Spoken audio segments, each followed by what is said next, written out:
Welcome back again दोस्तों। इस video में मैं बी माई फेवरेट एपिसोड 5 को एक्सप्लेन कर रही हूँ। इस एपिसोड की शुरुआत कवि और नोट की गैंग से होती है। नोट ने कवि को बोला, कवि कल रात मैंने तुम्हारे लिए लड़की अरेंज की थी, पर पता नहीं अचानक से कहाँ गायब हो गए तुम। कवि क्या बताए, जिसे उसे खींच कर बाहर ले गया था। उसने बातों को डिनाई कर दिया और उल्टा नोट से ही पूछा कि कल रात वो कहाँ सोया था। नोट ने अपना रूम बताया, क्योंकि बेचारे जिस लड़की के साथ रात भर वो डांस कर रहा था वो उसे छोड़कर भाग गई।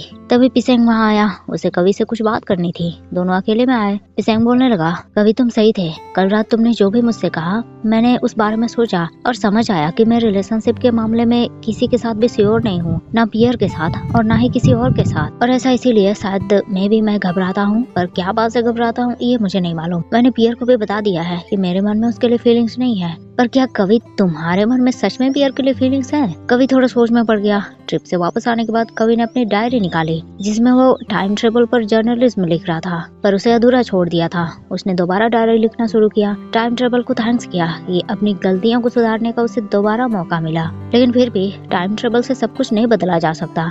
जैसे कि कवि की लॉटरी टिकट ही देखो, उसे पता था कि इस नंबर की लॉटरी लगने वाली है, पर उसे तो टिकट ही नहीं मिला, तो लॉटरी जीतेगा कैसे? लेकिन पियर के साथ उसके पॉजिटिव बदलाव आए। पियर अब कवि पर ध्यान देने लगी, उसकी केयर करने लगी। क्लास में उसके लिए सीट रखने के साथ साथ उससे अपने बुक्स भी शेयर करने लगी। कवि के लिए ये बदलाव खुशी की बात थी, लेकिन पिसेंग के साथ अभी भी सेम हाल था। कवि बस इसके लिए होप कर सकता था कि सब बढ़िया हो। इस बदलाव को चेक करने के लिए कवि ने सोचा फ्यूचर में जाकर चेक कर लिया जाए कि आखिर बदलाव कैसे हुए हैं। पर क्रिस्टल बॉल के पावर को बचा कर रखने के लिए वो बार बार फ्यूचर और पास्ट में ट्रेवल नहीं कर सकता। इसीलिए सबसे पहले तो उसे अपना सारा मिशन पूरा करना होगा, फिर देखा जाएगा रिजल्ट। स्टूडेंट रिप्रेजेंटेटिव के लिए पियर पर्सनैलिटी टेस्ट करवाने आई। कवि भी पहुंचा वहाँ और पता चला वो तो पियर के आगे बस एक डम्बू है और कुछ भी नहीं। अपना दुख लेकर पहुंच गया वो मैक्स दोस्त के पास। बताया, मैक्स फ्यूचर में पियर बहुत ही smart, talented and pretty person हो जाएगी और मैं बस एक सबटाइटलर ही रहूंगा। अजीब लग रहा है, मतलब मैं तो उसके लिए इनफ गुड बनना चाहता हूँ। मैक्स ने उसे समझाया, कभी पियर ने कभी कहा है कि ये काम बुरा है या फिर ऐसा साइंस शो किया है कि वो तुम्हें छोड़कर भाग जाएगी, तो तुम इतना सोच सोच कर अपना दिमाग क्यों घुमा रहे हो? कवि को आइडिया आया, अब उसे स्टूडेंट रिप्रेजेंटेटिव बनने का मन किया ताकि फ्यूचर में वो ब्रिलियंट भी होगा। मैक्स ने भी उसकी हाँ में हाँ मिला दिए। वैसे भी उसे कवि से बहस नहीं करनी थी। कवि को जो मन करेगा वो करेगा ही, वरना दुखी हो जाएगा। कवि ने फॉर्म भरे, पर एक कॉलम खाली रह गया। उसमें भरना था कुछ टैलेंट्स, पर कवि में तो इसकी बहुत ज्यादा कमी है। उसने तो रिंग पकड़े और नोट ग्रुप का अपना टैलेंट जादू दिखाने लगा, लेकिन इतनी घोर बेइज्जती तो उसने लाइफ में कभी नहीं सुनी थी। नोट ग्रुप ने तो सीधे बोल दिया, तुम स्टूडेंट रिप्रेजेंटेटिव के लिए अप्लाई कर रहे हो, यही तो सबसे हंसी वाली बात है। तुम तो सबके सामने खुद की बेइज्जती करवा दोगे, वीडियो रिकॉर्ड करके रखेंगे तुम्हारा और यूट्यूब में अपलोड भी कर देंगे। कवि फिर मायूस। बाहर के स्टेज पर एक लड़के को उसने गाते देखा और इमेजिन किया कि काश उस लड़के की जगह कभी खुद गा रहा होता। इधर पिसेंग को बार में दो लड़के किस करते दिखे। उसे कुछ अजीब फील हुआ, खुद पर डाउट होने लगा। इस डाउट को क्लियर करने के लिए वो आया गेपार के पास, पर अंदर जाने की हिम्मत नहीं हुई। नोट के बुक पब्लिश हुए। एक बुक उसने पियर की दोस्त को दी है, क्योंकि जब से नोट ने ऑनलाइन स्टोरी पोस्ट करनी शुरू की है तब से वो उसकी रीडर है और हमेशा कमेंट्स करती है। एक बुक उसने पियर को भी दिया। दोनों को थोड़ी हैरानी हुई। पियर बोलने लगी, इस तरह के बुक्स को तो मैं रीड नहीं करती, पर ट्राई करूंगी। नोट ने भी तुरंत बोल दिया, हाँ कोई बात नहीं, अगर तुम रीड नहीं करना चाहो तो। इस तरह के कम्प्रिहेंशंस पढ़ना वैसे सबके बस की बात नहीं है। इनडायरेक्ट रूप से उसने पियर की बेइज्जती कर दी। कभी भी क्लास पहुंचा और नोट ने बढ़िया बेइज्जती के साथ उसका वेलकम किया। पियर उससे पूछने लगी, कभी तुमने भी स्टूडेंट रिप्रेजेंटेटिव के लिए अप्लाई किया है? वैसे अच्छी बात है, ट्राई करने में कुछ नुकसान थोड़ी है। कवि को बुरा लगा कि पियर को भी यही लगता है कि वो नहीं कर सकता। कवि दोबारा अपने टैलेंट की प्रैक्टिस में लग गया, लेकिन रिंग है कि एक दूसरे में घुसने का नाम ही नहीं लेते। कवि कुछ ज्यादा इरिटेट हो गया। पिसेंग पहुंचा उसके पास। उसने कवि को समझाया कि कुछ भी टैलेंट भर दो ना, उसे कोई थोड़ी पढ़ने वाला है। पर कवि चिल्लाने लगा, हाँ पिसेंग तुम तो बोलोगे ही ना, तुम कुछ भी करोगे तो सीनियर्स माइंड नहीं करेंगे, लेकिन मेरे जैसे पर्सन को सच में टैलेंटेड बनना पड़ेगा, नहीं तो सब मुझ पर बस हंसेंगे।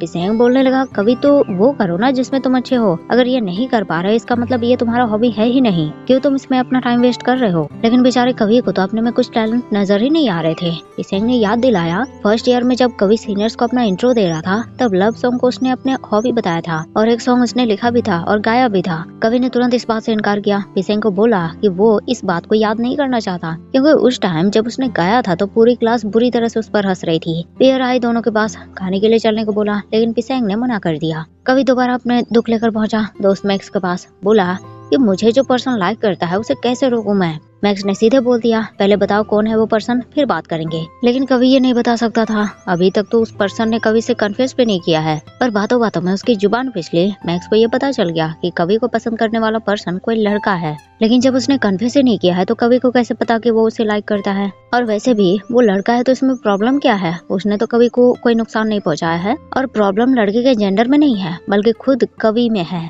कवि के दिमाग में बात गई नहीं। मैक्स ने उसे डिटेल में समझाया, कवि तुम हमेशा चाहते हो ना कि लोग तुम्हारे साथ ओपन हो, पियर, तुम्हारे डैड, मैं। लेकिन जब तुम्हारी बारी आई तो तुमने क्या किया? कहीं से पता चला तुम्हें कि वो लड़का तुम्हें लाइक करता है तो तुमने उसके अगेंस्ट वाल खड़े कर दिए, जबकि उसने तुम्हें कोई नुकसान तक नहीं पहुंचाया है। कवि सोच में पड़ गया। रूम वापस आया, रिंग को दोबारा घुसाने की प्रैक्टिस में लग गया, लेकिन कोई फायदा नहीं। पिसेंग की बातें याद आई। उसने बोला था, ये तुम नहीं कर पा रहे, इट मीन्स ये तुम्हारा हॉबी है ही नहीं। क्यों अपना टाइम वेस्ट कर रहे हो तुम इसमें? वो करो ना जिसमें तुम सच में अच्छे हो। कवि ने अपने लव सॉन्ग देखे। इसे गाते टाइम ही तो फर्स्ट ईयर में सबने उसकी बेइज्जती की थी और समझ आ गया उसे कि ये दुनिया बहुत मीन है। वो बस थोड़ी सी तारीफ ही तो चाहता था ताकि इस दुनिया में वो जैसा चाहता है वैसी लाइफ जी सके, पर वो भी नसीब नहीं। दूसरी तरफ पिसेंग भी दोबारा के पार पहुंचा। इस बार हिम्मत करके वो अंदर आया, लेकिन वहाँ उसे मैक्स मिल गया। मैक्स ने उसे पहचान लिया, लेकिन पिसेंग तुरंत वहाँ से बाहर भाग गया।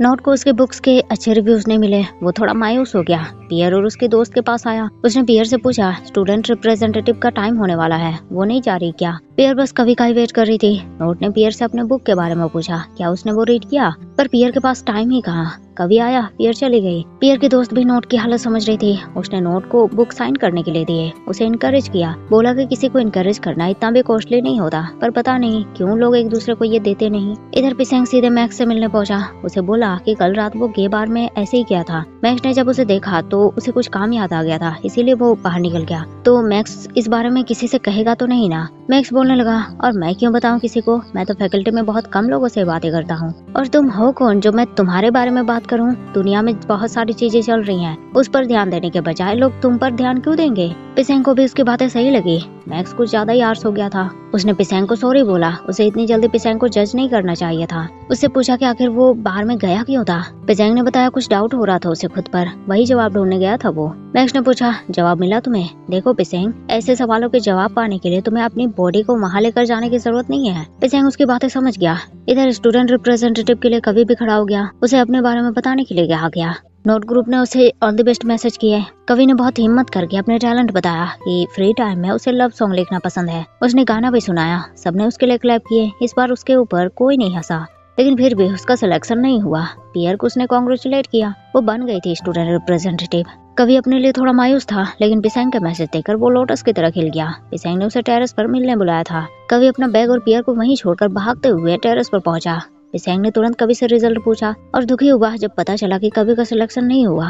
कवि उसे सॉरी बोलने लगा। सॉरी पिसेंग, मैंने तुमसे कहा था कि तुम नॉर्मल एक्ट करो, पर सच तो ये है मुझे नॉर्मल एक्ट करने की जरूरत है। पिसेंग तुरंत बोलने लगा कि उसे कवि को कुछ इम्पोर्टेंट बात बतानी है। कवि ने उसे बिना झिझक के बोलने के लिए कहा, प्रॉमिस किया कि अब वो पिसेंग के लिए बिल्कुल भी मीन नहीं बनेगा। पिसेंग ने हिम्मत जताई, बोला, कवि मैं तुम्हें लाइक करता हूँ और पता नहीं ये कब हुआ पर हो गया। आई नो कि अब तुम मुझसे दूर रहना चाहोगे, मैं समझ सकता हूँ, और तुम्हारे पास 100 रीजन है मुझे रिजेक्ट करने के लिए, बट इट्स ओके, मैं समझ सकता हूँ। मेरे मन में तुम्हारे लिए फीलिंग्स है, मैं इसे नहीं रोक सकता। कभी जरा सा भी सरप्राइज नहीं हुआ। उसने बोला, थैंक यू पिसेंग अपनी फीलिंग्स मुझे बताने के लिए, मुझे इससे कोई प्रॉब्लम नहीं है। लेकिन तुम्हें पता है पिसेंग, बुरी बात तो तब होती जब तुम मुझे अपनी फीलिंग्स नहीं बताते। पर तुम जानते हो कि मैं तुम्हारे फीलिंग्स को एक्सेप्ट नहीं कर सकता, पर तुम्हारे दोस्त बनकर रह सकता हूँ अगर तुम चाहो तो। पिसेंग को खुशी हुई, वो इसके लिए मान गया।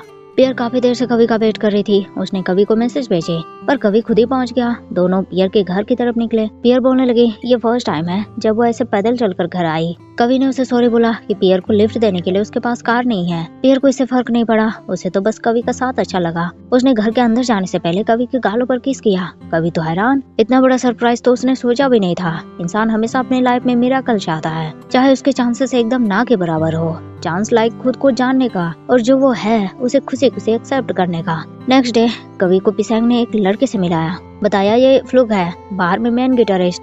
इसने स्टूडेंट रिप्रेजेंटेटिव के सिलेक्शन के दिन तुम्हारा गाना सुना और तुमसे इसे मिलना था। फ्लूक ने भी कवि को बताया, मुझे एक न्यू सॉन्ग प्रोड्यूस करना था पर कोई आइडिया नहीं मिल रहा था, पर जब तुम्हारा सॉन्ग सुना, ओह दिल को छू गया।